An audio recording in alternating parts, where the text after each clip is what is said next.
Hello बच्चों, welcome to safe hand. तो अभी हम लोग स्टार्ट करेंगे डिस्टिलेशन प्रोसेस एंड इससे पहले हम लोगों ने क्रिस्टलाइजेशंस एंड सब्लिमेशंस दो प्रोसेस पढ़ लिया। जहाँ पे सब्लिमेशन क्या था, सॉलिड के बारे में था कि सॉलिड अगर डायरेक्ट गैस में बदल जाए तो वहाँ सब्लिमेशन करेंगे, या क्रिस्टलाइजेशन वो भी क्या था, सॉलिड के लिए था जो किसी एक सॉल्वेंट में कम सॉल्युबल हो और दूसरे सॉल्वेंट में क्या मतलब दूसरे सॉल्वेंट या फिर हायर टेम्परेचर पे क्या करे, ज़्यादा सॉल्युबल हो। तो वहाँ पे हम लोग क्रिस्टलाइजेशन प्रोसेस का यूज करते हैं। इसके बाद हम लोग देखेंगे डिस्टिलेशंस, और डिस्टिलेशन में देखेंगे किसके लिए, ये हो गए लिक्विड ऑर्गेनिक कंपाउंड के लिए। किसके लिए होगा, मेनली लिक्विड ऑर्गेनिक कंपाउंड के लिए ये प्रोसेस यूज करते हैं।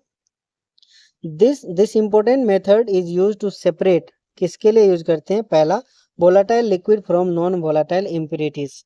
जो वोलाटाइल लिक्विड होगा है ना, उसमें से नॉन वोलाटाइल इम्प्यूरिटी को सेपरेट कर सकते हैं by the process of distillation. या फिर the liquid having sufficient difference in their boiling point, या फिर ऐसा लिक्विड हो है ना, जिसके दो लिक्विड हो ऐसा जिसके बीच में सफिशिएंट बॉइलिंग पॉइंट का क्या हो, डिफरेंसेस हो, sufficient difference in their boiling point हो, उसको अलग कर सकते हैं। या फिर इम्प्योरिटी जो हो वो नॉन वोलाटाइल हो, वो उड़े ही ना, है ना, और जो लिक्विड है हमारा वो क्या हो, वोलाटाइल हो। तो ये दो तरीके के लिक्विड के लिए हम लोग यहाँ पे यूज कर सकते हैं कि इस डिस्टिलेशन मेथड को। Liquid having the different boiling point vaporise at the different temperature. Liquid having different boiling point vaporise at different temperature. अगर अलग अलग उसका क्या है, बॉइलिंग पॉइंट है, तो अलग अलग टेम्परेचर पे क्या होगा, वो वेपोराइज होगा। The vapours are cooled at the and the liquid so form are collected separately. The vapor are cooled, जो वेपर बनेंगे है ना उसको कूल करना है, and after condensation liquid is forms collected separately, उसे अलग अलग करके हम लोग सेपरेट कर लेंगे। इन द सेंस कहने का ये मतलब है कि अगर दो लिक्विड है इसमें प्रेजेंट और दोनों का बॉइलिंग पॉइंट क्या है, में बहुत सारे डिफरेंसेस हैं।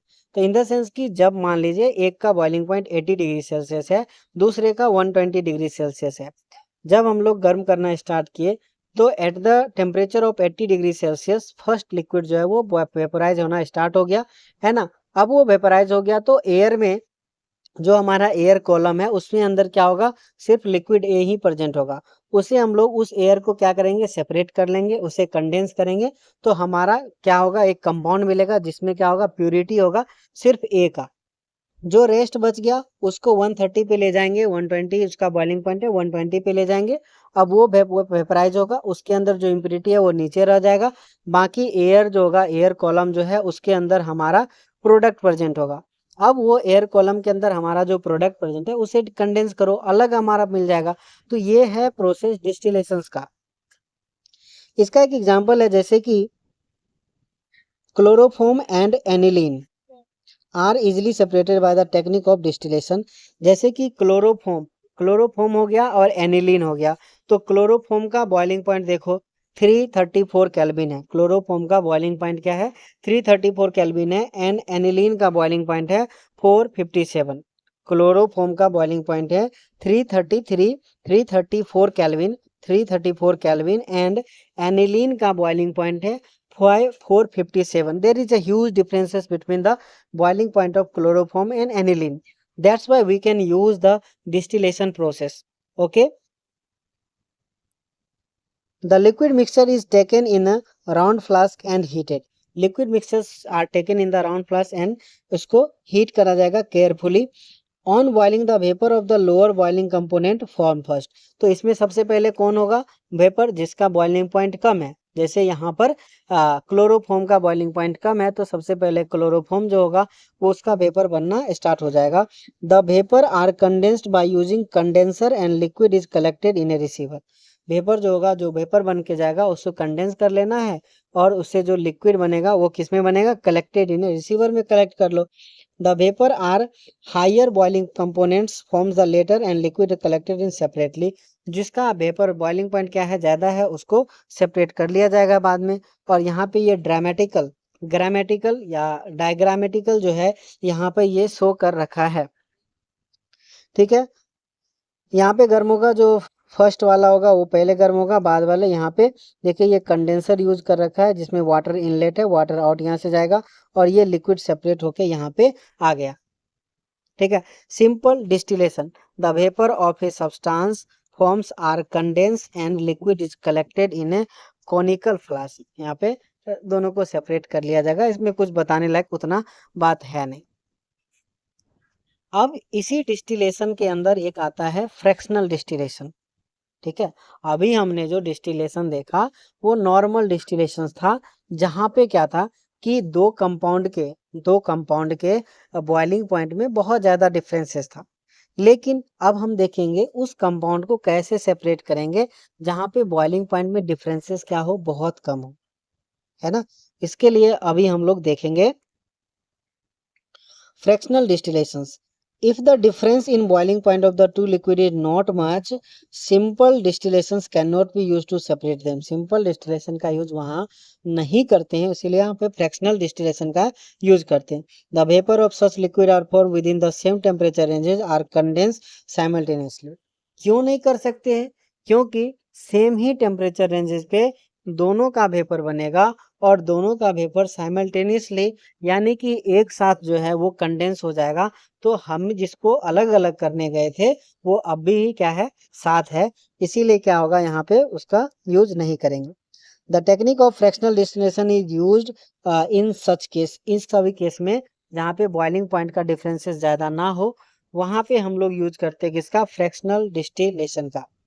In this technique vapor of liquid mixtures are passes through the fractional column before condensation. Condensation से पहले क्या करते हैं, इसको फ्रैक्शनल डिस्टिलेशन, फ्रैक्शन बहुत सारे फ्रैक्शन में से क्या करते हैं, बॉयल करते हैं। The fractional column is fitted, the fractional column is fitted over mouth of round bottom flask. जो राउंड बॉटम फ्लास्क था, ठीक है, उसमें जहाँ से हम लोग जिस कंपाउंड को बॉयल करते थे और वहाँ से वेपर बाहर निकलता था, उसके ऊपर क्या लगा देना है, बहुत सारे अलग अलग प्लेट लगा देना है। ठीक है, फ्रैक्शनल कॉलम जो है अलग अलग कॉलम बना देना है जहाँ पे क्या होगा, कंडेंस होगा। अब देखिए, vapour of the liquids with higher boiling point condense before the vapour of liquid with a lower boiling point, है ना। अब क्या हुआ कि जैसे ही एक रेंज में यहाँ पर क्या है, बॉइलिंग पॉइंट में ज़्यादा डिफरेंसेस है नहीं, ठीक। अब उस रेंज में टेम्परेचर जैसे ही गया तो क्या हुआ, दोनों के दोनों या बहुत सारे जो फ्रैक्शन है वो सभी के सभी क्या हुए, आगे सेपरेट होना स्टार्ट किए। अब सभी के सभी आगे सेपरेट होना स्टार्ट किए तो उसमें से क्या हुआ कि जो सेपरेटेड है पहले से, ठीक है, जो ऊपर गया है उसमें क्या होगा, लो boiling point and high boiling point वाले जो होंगे वो होंगे। तो ऊपर जाते जाते थोड़ा सा ठंडा होगा, ऊपर जाते जाते थोड़ा सा लिक्विड के वेपर क्या होगा, ठंडा होगा। अब वेपर ठंडा होगा तो जिसका बॉइलिंग पॉइंट क्या है, ज़्यादा है, जिसका बॉइलिंग पॉइंट ज़्यादा है वो क्या करेगा, जल्दी से कंडेंस कर जाएगा। अब वो जल्दी से कंडेंस करके क्या करेगा, लिक्विड बना लेगा। तो वो जो फ्रैक्शनल ट्रे बना रखे हैं हम, उसमें जाके वो क्या होगा, जमा हो जाएगा। ठीक, and the vapour rising up the fractional column become richer in more volatile compound. तो जैसे जैसे और ऊपर जाते जाएंगे, जैसे जैसे ऊपर और जाते जाएंगे तो फ्रैक्शनल वहाँ पे कॉलम क्या हो जाएगा, हाई बॉइलिंग पॉइंट वाला भरते जाएगा एंड सबसे ऊपर वाले में क्या हो जाएगा, लो बॉइलिंग पॉइंट वाले पहुंच जाएंगे। सबसे ऊपर में क्या होगा, लो बॉइलिंग पॉइंट वाले पहुंचे जाएंगे। इसका मतलब क्या हो रहा है, more volatile component are on the upper part of fractional distillations, है ना। Time of vapour reach the top of the fractionally columns, these are reach in the more volatile component. जो सबसे ऊपर होंगे वो मोर वोलाटाइल कंपोनेंट से रहेंगे। Fractionating columns are available in various size and design as shown in the figure. ये जो fractionating column है वो अलग अलग डिजाइन के हो सकते हैं। A fractionating column provides many surface of heat exchange between the ascending vapor and descending condensed liquid. अब ये फ्रैक्शनेटिंग कॉलम जो है वो क्या करते हैं, column provide many surface, column column provide a fractionating column provide many surface of heat exchange between the ascending vapor and descending condensed liquid। जो condense होके लिक्विड नीचे आ रहा है और जो ऊपर जा रहा है वेपर हाई वोलाटाइल वाला, हाई लो मेल्टिंग पॉइंट वाला, इस सभी के बीच में क्या होते हैं, बहुत सारे है ना मतलब कि ये होते हैं, एनर्जी का ट्रांसफर होते हैं एक दूसरे के बीच में, इस बीच में। ठीक है, some of the condense liquid. अब यहाँ पे एक इंटरेस्टिंग चीज है, some of the condense liquid in the fractionating column obtained heat from ascending vapour and revaporise. इसमें से क्या होगा, जो पहले जम चुका था, जो पहले लिक्विड बन चुका था, अब उसमें से भी क्या होगा, नीचे से आने वाली है ना मोर वोलाटाइल कंपाउंड में जो हीट है, उसको उस हीट को गेन करके ये फिर से रिवेपोराइज कर जाएगा और जाके अगले वाले ऊपर वाले कंडेंसिंग प्लेट पे जाके क्या होगा, जम जाएगा। The vapour thus become richer in low boiling point component. जैसे जैसे ऊपर जाते जाएगा उसमें लो बॉइलिंग वाले जो होंगे वो बढ़ते जाएंगे। The vapour of low boiling component ascend to the top of column. Low boiling point वाले सबसे ऊपर पहुंच जाएंगे।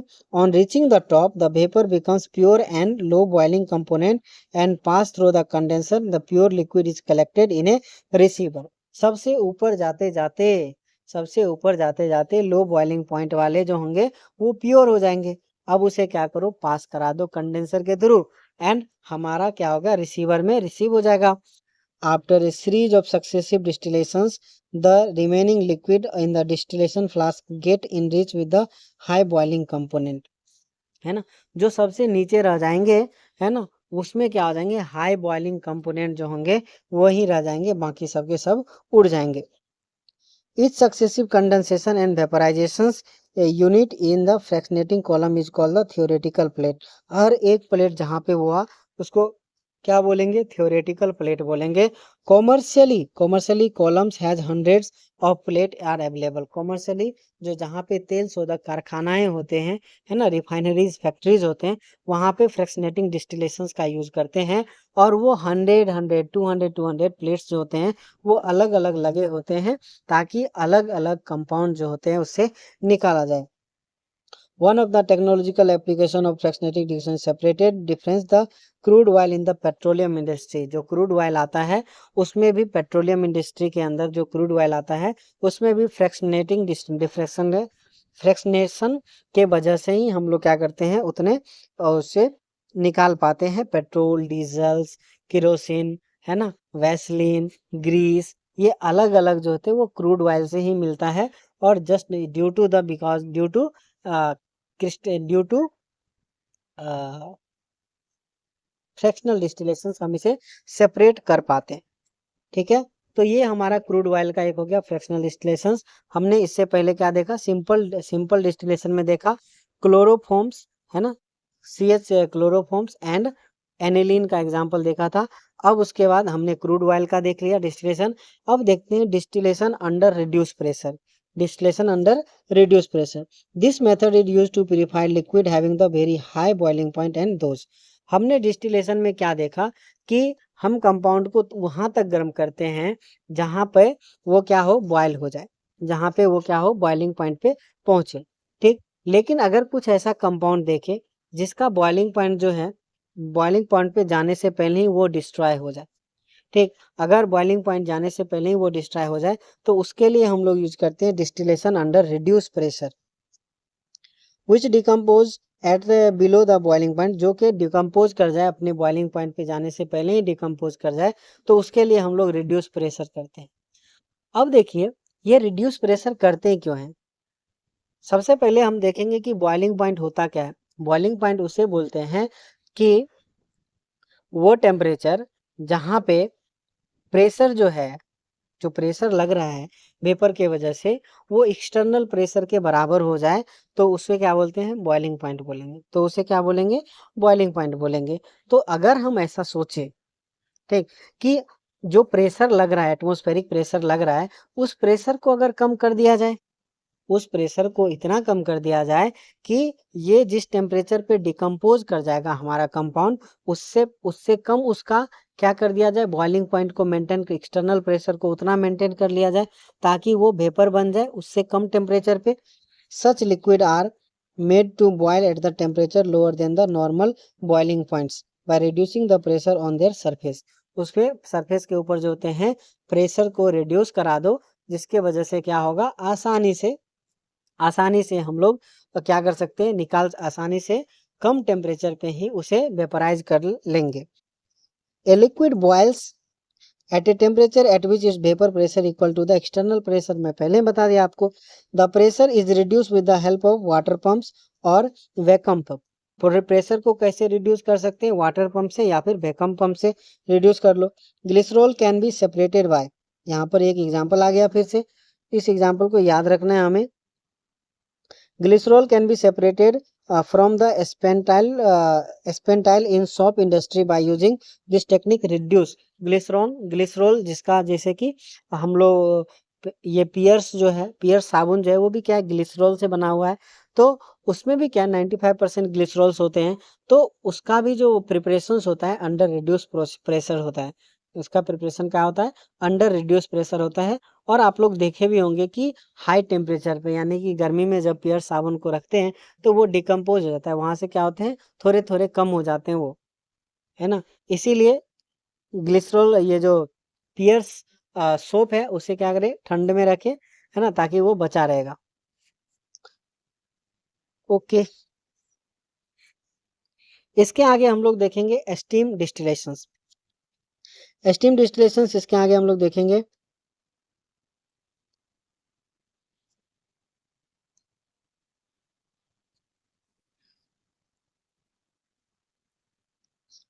Steam distillation, this technique is applied to separate substances which are steam volatile and immiscible with water, है ना। अब steam distillation क्या है, उसका यूज कैसे करते हैं। This technique is applied to separate substances which are steam volatile, जो क्या है, स्टीम में वोलाटाइल है, normal, and immiscible with water, पानी के साथ वो इमिसिबल है। पानी के साथ कैसा है, इमिसिबल है, पानी में नहीं घुलता है बट स्टीम में घुल जाता है। इस तरह के डिस्टिलेशन को क्या बोलते हैं, स्टीम डिस्टिलेशन बोलते हैं। In steam distillations steam from a steam generator is pass through the heated flask containing the liquid to be distilled, है ना। इसमें क्या करते हैं कि जो स्टीम जनरेटर है ना, स्टीम वहां से निकला और उसे पास करते हैं किससे, थ्रू द हीटेड फ्लास्क, है ना, उस हीटेड फ्लास्क के थ्रू पास करते हैं जहां पे क्या है, हमारा कंपाउंड जिसे डिस्टिल्ड करना है वो रखा हुआ है। The mixture of steam and volatile organic compound is condensed and collected. The mixture of steam and volatile organic compound is condensed and collected. उससे क्या होता है, बाद में चल के जो volatile हो गया स्टीम के अंदर उसे क्या करो, बाहर निकाल के दूसरे जगह पे कंडेंस कर लो, आपका प्रोडक्ट मिल जाएगा। The compound is later separated from water using a separating funnel. अब हमने पहले ही देख रखा कि ये वाटर के अंदर क्या हो रहा है, सेपरेट, वाटर के साथ इमिसिबल है। और जब वाटर के साथ इमिसिबल है तो दो अलग अलग लेयर बन जाएंगे। तो आप क्या करो, उसके डेंसिटी पे डिपेंड करता है। अगर उसका डेंसिटी ज़्यादा है तो वो नीचे होगा तो आप नीचे से क्या करो, उस अपने ऑर्गेनिक कंपाउंड को निकाल लो, पानी बाहर रह जाएगा।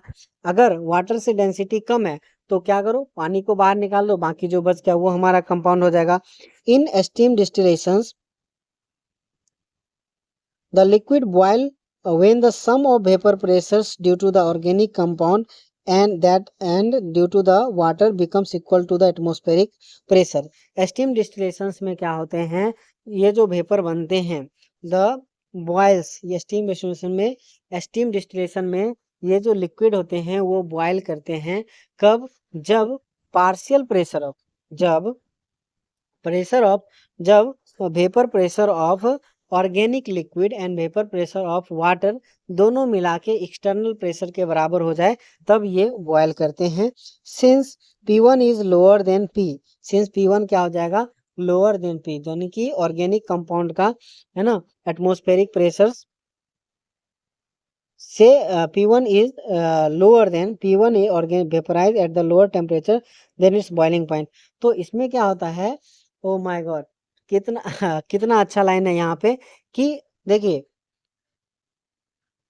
अभी हमने इससे पहले ग्लिसरॉल के बारे में पढ़ा कि वो कम प्रेशर पे कम प्रेशर पे क्या होगा, बॉयल करेगा ताकि वो क्या करे, आसानी से तो डिकम्पोज होने से पहले बॉयल हो जाए। अब क्या है, जो स्टीम डिस्टिलेशन है इसमें क्या है, प्रेशर जो बनेगा, एक्सटर्नल प्रेशर, वो किस किस से मिलके बनेगा, जो हमारा लिक्विड है, जो हमारा ऑर्गेनिक कंपाउंड है उसका प्रेशर, एंड जो हम सॉल्वेंट यूज कर रहे हैं वाटर, उसका प्रेशर, इस दोनों का प्रेशर जब बराबर हो जाएगा एक्सटर्नल प्रेशर से, तब जाके ये क्या करेगा, बॉयल करेगा। ठीक है, यानी कि ये जो हमारा लिक्विड है वो बॉयल कब करेगा, जब लिक्विड का ऑर्गेनिक कंपाउंड का प्रेशर एंड वाटर का प्रेशर मिला के वेपर प्रेशर के बराबर हो जाए। इन द सेंस हम लोग बोल सकते हैं कि जो ऑर्गेनिक कंपाउंड है वो जिस प्रेशर पे बॉयल होना स्टार्ट हो गया है, वो प्रेशर एटमॉस्फेरिक प्रेशर से उसका खुद का प्रेशर कम है, और खुद का प्रेशर कम है यानी कि टेम्परेचर कम ही पे क्या होगा, वो बॉयल करना स्टार्ट कर देगा। Vaporise at the lower temperature than its boiling point, यानी कि उसके बॉइलिंग पॉइंट से पहले ही क्या होगा, हमारा ये प्रोडक्ट जो होगा, हमारा ये ऑर्गेनिक कंपाउंड जो होगा वो बॉयल कर जाएगा। Thus, if one the substances in mixtures, thus if one of the substances in the mixture is water and the other a water insoluble substance, the mixture will boil close but below 373 Kelvin, है ना। मतलब जो हमारा organic compound है and जो water हम लोग use करते हैं, तो वाटर का बॉइलिंग पॉइंट है 373 केल्विन, लेकिन ये 373 केल्विन तक पहुंचने से पहले ही बॉयल करने लगेगा। क्यों? क्योंकि दोनों का प्रेशर ऐड होके एटमॉस्फेरिक प्रेशर जैसे ही होगा, ये बॉयल करना स्टार्ट कर देगा, ये बॉयल करना स्टार्ट कर देगा। इसीलिए 373 से पहले ही क्या करेगा, बॉयल कर देगा। A mixture of water in substances obtains which can be separated by using separating funnel. Aniline is separated by this technique from aniline water mixtures. और इससे क्या होता है, एनिलीन एंड वाटर के मिक्सचर से क्या होता है, एनिलीन को सेपरेट करते हैं। एनिलीन एंड क्लोरोफॉर्म जो होते हैं वो सिंपल डिस्टिलेशन से आप सेपरेट कर सकते हो, बट एनिलीन एंड वाटर का मिक्सचर जो है इसे सेपरेट करने के लिए कौन सा मेथड करते हैं यूज, ये कौन सा मेथड यूज करते हैं, स्टीम डिस्टिलेशन मेथड यूज करते हैं। ठीक है, एनिलीन एंड वाटर के मिक्सचर के लिए स्टीम डिस्टिलेशन मेथड यूज करते हैं। एनिलीन एंड क्लोरोफॉर्म के लिए कौन सा मेथड यूज करते हैं, सिंपल डिस्टिलेशन यूज करते हैं। एंड ग्लिसरॉल के लिए क्या सा यूज करते हैं, ग्लिसरॉल के लिए यूज करते हैं रिड्यूस प्रेशर वाले डिस्टिलेशन का यूज करते हैं। तो डिस्टिलेशन एक बहुत अच्छा कंसेप्ट है ना, और इसमें बहुत सारी चीजें दे भी रखा है, तो इसे आप लोग क्या करो, बहुत अच्छे से पढ़ो, है ना। एक एक पॉइंट यहाँ पे क्लियर हो गया। ठीक है, ओके, मिलते हैं अगले क्लास में। Thank you so much.